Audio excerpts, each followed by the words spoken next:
Hello guys, ಹೊಸ ವಿಡಿಯೋಗೆ ನನ್ನ ಕಡೆಯಿಂದ ಸ್ವಾಗತ. ಇಲ್ಲವನಲ್ಲ ಇವ್ ನನ್ನ ಫ್ರೆಂಡ್ ಕಿಲ್ಲರಿ ಅಂತ ಗನ್ ಕೊಟ್ಟ.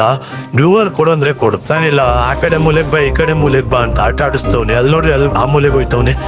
ಇಲ್ಲಿಗೆ ಬಂದು ಕುಂತ್ಕೊಂಡ ಡ್ಯೂವಲ್ ಕೊಟ್ಟ. ಸದ್ಯ ಆ ಕಡೆ 3 ಜನ ಹೋಯ್ತವ್ರೆ, ನಾನು ಒಬ್ನೇ ಈ ಕಡೆ ಹೋಯ್ತಾ ಇದ್ದೀನಿ. ಫುಲ್ ರಶ್ ಮಾಡೋದ. ಅವ್ರು ರಶ್ ಮಾಡಿದ್ರೆ ಗೊತ್ತಲ್ಲ, ಅಷ್ಟೇ ನಾವೇ ಎಸತ್ವಿ. ಬರ್ರಿ ಮೇಲಿಂದ ಹೋಗೋದಾ, ಯಾರಾದ್ರೂ ಅವ್ರನ್ನ ನೋಡೋದಾ? ಇಲ್ಲಿ ಯಾರು ಇಲ್ಲ, ನಮ್ ಟೀಮೇಟ್ಸ್ ಕಡೆನೆ ಹೋಗಿರ್ಬೇಕು ಅನ್ಕೋತೀನಿ. ಅಲ್ಲೇ ಹೋಗಿ ನೋಡೋದ ಬರ್ರಿ. ಬುಲೆಟ್ ಸೌಂಡ್ ಬರ್ತೈತೆ. ಈ ಕಡೆ ಯಾರು ಇಲ್ಲ, ಒಬ್ನೂ ಇಲ್ಲ. ಅಲ್ಲೇ ಅವ್ರೆ ಇಲ್ಲ. ಬರೀ ಅಲ್ಲಿ ಹೋಗಿ ನೋಡ್ಬಿಟ್ಟು ನೋಡೋದ. ಹಾಗೆ ನಮ್ ಟೀಮೇಟ್ 4. ಇಲ್ಲೇ ಅವ್ರಿಗೆ ಗುರ್ಸ ರೆಡಿಯಾಗಿ ಜಸ್ಟ್ ಹೆಡ್ ಶಾಟ್ ಬಿತ್ತು ಸೈಕ್ ಆಗಿ. ಇಬ್ರು 4 ಆಗ್ಲೇ, ಇನ್ನಿಬ್ರವ್ರೆ ಹೊಡೆಯೋದ. ಅವ್ರಿಬ್ಬರನ್ನ ಹೊಡೆದಿ ವಾಟರ್ ಟೇಕ್ ಡೌನ್ ಮಾಡೋದ. ಇಲ್ಲೊಬ್ರು ಬಂದು ರಿಯಾಗ್ ಬಿತ್ತು ಅನ್ಕೊಡ್ರಿ. ಇಲ್ಲಿ ಯಾರತ್ತ ಬಿಡ್ದಮ್ಮಿ ಅವಳೆ. ಇವಳು ಹೊಡ್ಬಿಟ್ಟು ರಿಯಾಗ್ ಆಯ್ತು ವಾಟರ್ ಟೇಕ್ ಡೌನ್.